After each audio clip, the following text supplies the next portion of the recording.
Hi friends, എല്ലാവർക്കും സ്വാഗതം. ഇന്ന് നമ്മൾ കേളി ഹെയർ സ്മൂത്തനിങ്ങിനെ കുറിച്ചാണ് സംസാരിക്കുന്നത്. കേളി ഹെയർ ഉള്ളവർക്ക് സ്മൂത്തനിങ് ചെയ്താൽ എന്തൊക്കെ ഗുണങ്ങൾ കിട്ടും, എന്തൊക്കെയാണ് അഡ്വാൻറ്റേജസ്, അതിനുശേഷം എന്തൊക്കെ കെയർ കൊടുക്കണം എന്ന് നമുക്ക് സ്റ്റെപ്പ് ബൈ സ്റ്റെപ്പ് ആയിട്ട് നോക്കാം. നിങ്ങളിപ്പോൾ കാണുന്ന നന്നായിട്ട് കേളി ആയിട്ടുള്ള ഒരു ഹെയർ ആണ്. അപ്പോൾ നമുക്ക് നോക്കാം. ഞാൻ Jiji Abraham, celebrity makeup artist, Diya beauty studio and academy, Chalakudy. Smoothening അല്ലെങ്കിൽ കേളി ഹെയർ ഉള്ളവർക്ക് നമുക്ക് ക്യൂട്ടിക്കിൾ നന്നായിട്ട് സോഫ്റ്റ് ആക്കിയിട്ട് ഹെയർ സ്ട്രെയിറ്റ് സിൽക്കി ആക്കാനുള്ള ട്രീറ്റ്മെന്റ് ആണിത്. കേളി ഹെയർ ഉള്ളവർക്ക് ഫ്രീസിനെസ് കുറച്ചിട്ട് നല്ല മാനേജബിൾ ലുക്ക് കിട്ടാനായിട്ട് ഇത് വളരെയധികം സഹായിക്കും. നാച്ചുറൽ കേൾസ് വളരെ ഹാർഡ് ആണെങ്കിൽ പോലും നമുക്ക് സ്മൂത്ത് ഫിനിഷിംഗ് ലുക്ക് കിട്ടാനായിട്ട്, ഒരു സോഫ്റ്റ് ടച്ച് കിട്ടാനായിട്ട് ഒക്കെ ഇത് വളരെയധികം നല്ലതാണ്. സ്റ്റൈലിംഗ് എളുപ്പമാക്കാനായിട്ടും ഹെയർ ഹെൽത്ത് ഇംപ്രൂവ് ചെയ്യാനായിട്ട് ഈ സ്മൂത്തനിങ് ഈ കേളി ഹെയറുകാർക്ക് ഗുണം ചെയ്യുന്നു. നമുക്കിനി ഇതിന്റെ ബെനിഫിറ്റ്സ് എന്തൊക്കെയാണെന്ന് നോക്കാം. കേളി ഹെയർ സ്മൂത്തനിങ് ചെയ്താൽ ലഭിക്കുന്ന മെയിൻ ബെനിഫിറ്റ്സ് എന്തൊക്കെയെന്ന് നമുക്ക് നോക്കാം. ഒന്നാമത്തെ ബെനിഫിറ്റ് എന്ന് പറഞ്ഞാൽ ഹെയർ ഫ്രീസ് ഫ്രീ ആയി നിൽക്കുന്നു എന്നുള്ളത് തന്നെയാണ്. അത് നമുക്ക് കെട്ടുപിണഞ്ഞു വരുന്ന മുടി, ഭയങ്കര കേളി ഹെയർ ഉള്ളവര് വളരെയധികം ബുദ്ധിമുട്ടുന്ന ഒരു കേസാണ് ഫ്രിസ്നെസ് എന്നുള്ളത്. അതിൽ നിന്ന് നല്ലൊരു മോചനം കിട്ടാനായിട്ട് ഇത് ഹെൽപ്പ് ചെയ്യുന്നു. രണ്ടാമതായിട്ട് പറയാനുള്ളത്, ഡെയിലി സ്റ്റൈലിംഗ് നമുക്ക് വളരെ എളുപ്പത്തിൽ ചെയ്യാനായിട്ട് സാധിക്കും. ഹെയർ സിൽക്കി സ്ട്രക്ചർ ആയിട്ട് വെക്കാനായിട്ടും നാച്ചുറൽ ഷൈൻ കൂട്ടാനായിട്ടും ഇത് ഹെൽപ്പ് ചെയ്യുന്നു. നമുക്കുണ്ടാകുന്ന ഒരു റഫ് ഡൾ ലുക്ക് മാറ്റാൻ സ്മൂത്തനിങ് നമുക്ക് വളരെയധികം ഹെൽപ്പ് ചെയ്യും.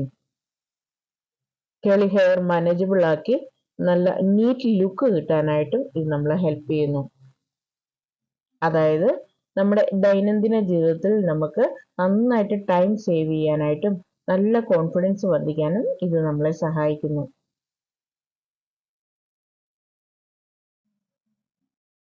ഇനി ചില നല്ല അഡ്വാൻറ്റേജസ് ഉണ്ട് ഈ സ്മൂത്തനിങ് ചെയ്യുന്നതുകൂടി, കേളി ഹെയറുകാർക്ക് പ്രത്യേകിച്ച്. ഒന്നാമത്തെ കാര്യം എന്ന് പറഞ്ഞാൽ നല്ല ലോങ് ലാസ്റ്റിംഗ് ആണ്. നോർമലി ഒരു 6-8 മാസം തൊട്ട് 1 ഇയർ വരെ നമുക്കത് ലഭിക്കുന്നു. കെമിക്കൽ സ്ട്രൈറ്റനിങ്ങിനേക്കാളും സേഫ് ആണ്. അതുപോലെ തന്നെ ഒരു നാച്ചുറൽ ലുക്ക് മെയിൻറ്റെയിൻ ചെയ്യാനായിട്ടും, അതായത് വല്ലാണ്ട് ഒരു ഫ്ലാറ്റ് ലുക്ക് ലഭിക്കാതെ ഒരു നാച്ചുറൽ ലുക്ക് കിട്ടാനായിട്ട് നമുക്കിത് ഹെൽപ്പ് ചെയ്യുന്നു. നമുക്കൊരു പ്രൊഫഷണൽ ലുക്കിലും, അതായത് ഒരു ഓഫീസിലോ ഒരു പാർട്ടിക്കോ കോളേജിലോ ഒക്കെ പോകുമ്പോൾ നമുക്കൊരു പെർഫെക്റ്റ് ലുക്ക് മെയിൻറ്റെയിൻ ചെയ്യാനായിട്ടും സ്മൂത്തനിങ് നമ്മളെ സഹായിക്കുന്നു. പക്ഷെ ഇതൊക്കെ ചെയ്യാൻ എടുക്കുന്ന ആ ഒരു ഇൻട്രസ്റ്റ് നമ്മൾ ആഫ്റ്റർ കെയറിലും കാണിക്കേണ്ടതുണ്ട്. അപ്പം മെയിൻ ആയിട്ട് സ്മൂത്തനിങ് ചെയ്തതിന് ശേഷമുള്ള ആഫ്റ്റർ കെയർസ് എന്തൊക്കെയാണെന്ന് നോക്കാം. ചില സിമ്പിൾ ടിപ്സ് ഞാൻ പറഞ്ഞുതരാം.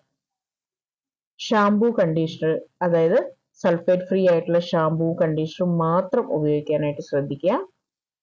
ഓയിൽ ട്രീറ്റ്മെന്റ്, റെഗുലർ ആയിട്ടുള്ള നറിഷിംഗ് ഓയിൽ മസാജിങ് കൊടുക്കുക. ഹീറ്റ് പ്രൊട്ടക്ഷൻ, അതായത് സ്ട്രെയിറ്റ്നർ, ഡ്രൈനർ ഒക്കെ ഉപയോഗിക്കുന്നതിന് മുമ്പ് ഹീറ്റ് പ്രൊട്ടക്ഷൻ സ്പ്രേ ഉപയോഗിക്കണം.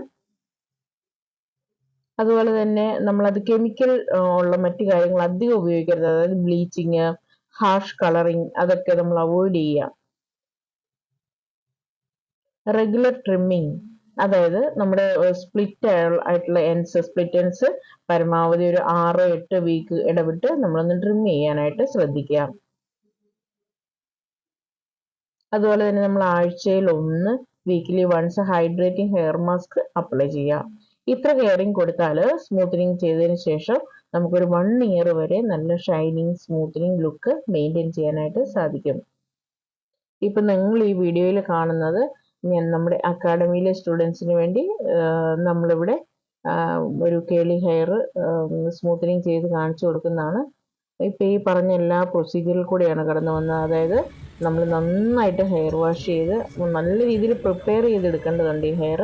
അങ്ങനെ പ്രിപ്പയർ ചെയ്തെടുത്തതിന് ശേഷം നമ്മൾ സ്മൂത്തനിങ് ക്രീം അപ്ലൈ ചെയ്തു. അതിനുശേഷം അയണിങ് കൊടുത്തു, നല്ല ഡെപ്തിലുള്ള അയണിങ് കൊടുത്തു. ഫ്ലാറ്റ് അയണിങ് അല്ല, കസ്റ്റമൈസ് ചെയ്തിട്ടുള്ള അയണിങ് ആണ് നമ്മൾ കൊടുക്കുന്നത്. അതിനുശേഷം ന്യൂട്രലൈസർ ഇട്ട് ഒരു കുറച്ച് സമയം റെസ്റ്റ് ചെയ്തതിന് ശേഷം നമ്മൾ ബ്ലോ ഡ്രൈ ചെയ്ത് അത് ഹെയർ സെറ്റ് ചെയ്തു.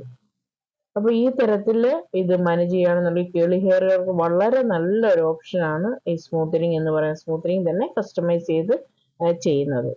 അപ്പോൾ ഫ്രണ്ട്സ്, കേളി ഹെയർ സ്മൂത്തനിങ് ചെയ്താൽ എന്തൊക്കെ ഗുണങ്ങൾ കിട്ടുമെന്നും എത്ര കോൺഫിഡൻസ് നിങ്ങൾക്ക് വർദ്ധിക്കുന്നു എന്നും ഒക്കെ നിങ്ങൾക്ക് ഇപ്പോൾ മനസ്സിലായി കാണുമല്ലോ. പക്ഷെ ഒരു കാര്യം ശ്രദ്ധിക്കേണ്ടതുള്ളത്, പ്രൊഫഷണൽ സലൂണിൽ മാത്രം ചെയ്യുന്നതാണ് നല്ലത്. തനിയെ വീടുകളിലൊക്കെ ചെയ്യാതിരിക്കാനായിട്ട് പ്രത്യേകം ശ്രദ്ധിക്കണം. സ്മൂത്തനിങ് ചെയ്തതിന് ശേഷം ആഫ്റ്റർ കെയർ വളരെയധികം ശ്രദ്ധിക്കേണ്ടതുണ്ട്. അതിലാണ് നമ്മുടെ ഹെയർ എത്രത്തോളം soft, silky, Shiny, long lasting ഒക്കെ ആയിരിക്കണമെന്ന് തീരുമാനിക്കുന്നത്. അപ്പോൾ ഇതുപോലെയുള്ള നിങ്ങൾക്ക് വളരെയധികം ഉപകാരപ്പെടുന്ന പുതിയ വീഡിയോസുമായിട്ട് നമുക്ക് വീണ്ടും കണ്ടുമുട്ടാം. അതുവരെ താൽക്കാലികമായി വിട പറയുന്നു. നിങ്ങളുടെ സ്വന്തം ജിജി എബ്രഹാം. അതുപോലെ തന്നെ ഒരു കാര്യം, നിങ്ങൾക്ക് ഈ വീഡിയോ ഇഷ്ടമായിട്ടുണ്ടെങ്കിൽ കമൻറ്റ് ചെയ്യാനും ഷെയർ ചെയ്യാനും ലൈക്ക് ചെയ്യാനും മറക്കരുത്.